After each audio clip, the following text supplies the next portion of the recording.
Crypto markets have long tried to pick up cues to take an upward trajectory. However, since Bitcoin ETFs were approved, the digital asset world has been severely range-bound. An event that could have provided some sense of relief for the crypto markets was the US Fed's interest rate decision. So don't forget to subscribe, like, and share, and let's start. And we're starting with a road to $50,000 with a bull pennant breakout. This one we are waiting for has a resistance and support level which actually positions us for a potential breakout up to $50,000. Next up, over $1 billion in trading volume for Bitcoin spot ETF today. You're not bullish enough, fam. By the way, the Grayscale Bitcoin Trust is at $300 million. The IBIT, which is iShares Bitcoin Trust, which is BlackRock's $340 million.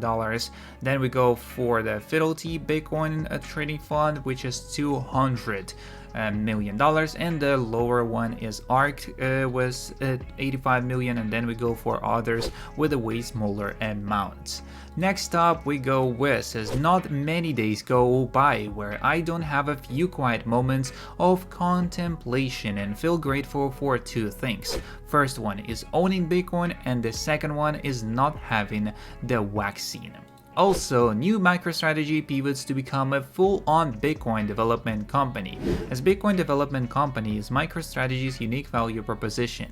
Bitcoin development company, and it goes to the Bitcoin software development, which actually goes to Bitcoin holdings and excess cash. Then it goes cash, equity, and debt, and the lowest one is increased Bitcoin holdings and shareholder value. Also, Fidelity says that 1% is 250,000 Bitcoin, so you thought my 1% Bitcoin thesis from 2020 was a joke, and it seems like it is actually not.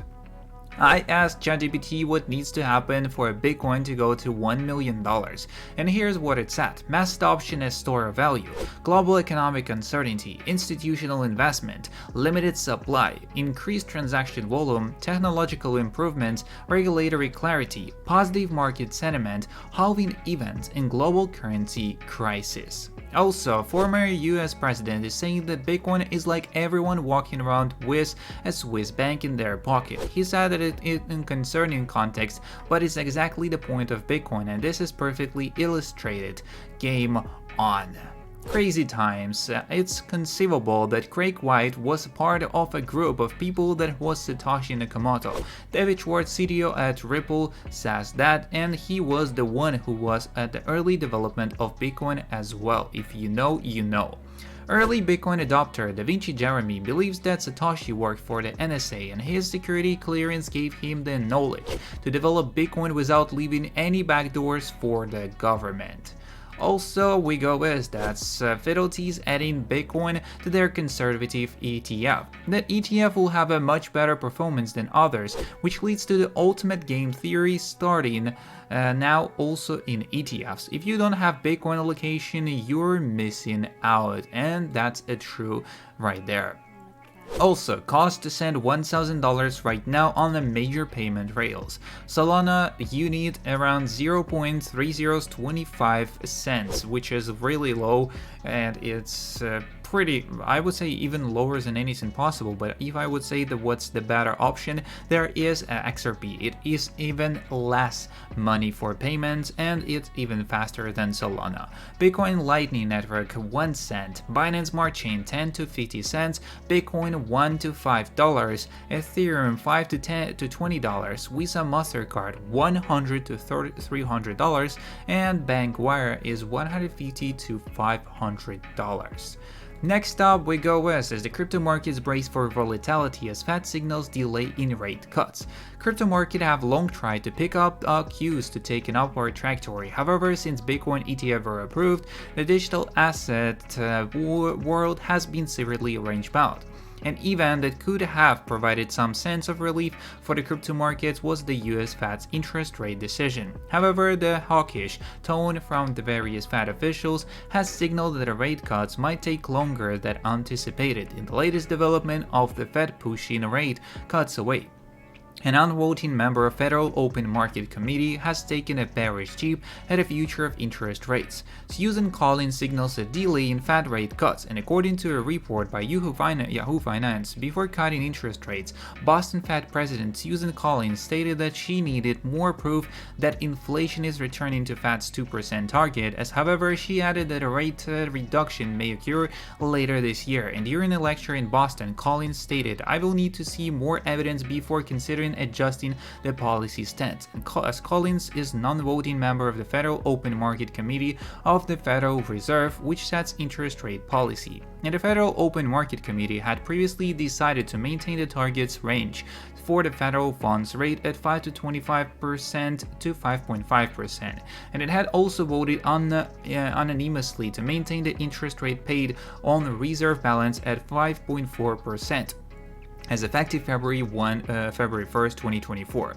The market had priced in a near 96% chance of the Fed keeping the rate steady according to the CME FedWatch tool, as Collins' remarks resonate with those made by other Fed officials, especially Chair Jerome Powell. Powell had signaled in his speech that economic conditions as such do not pave the way for rate cuts to happen soon.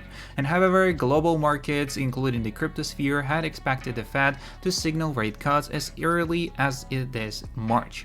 Various data points in the US have solidified the idea that the Fed might be right with its decision to not start cutting rates soon, and according to Deloitte, the United States had a startling and unexpected surge in employment in January. So, current data suggests that job growth is well above expectations, and in a similar tone, the ISM Manufacturing PMI index for January came in at 49%, beating Wall Street's forecast of 47%. And the numbers also came higher from 47% in the previous months, as even though it falls short of the 50 reading required to indicate a sector increase, this value was the highest since October 2022.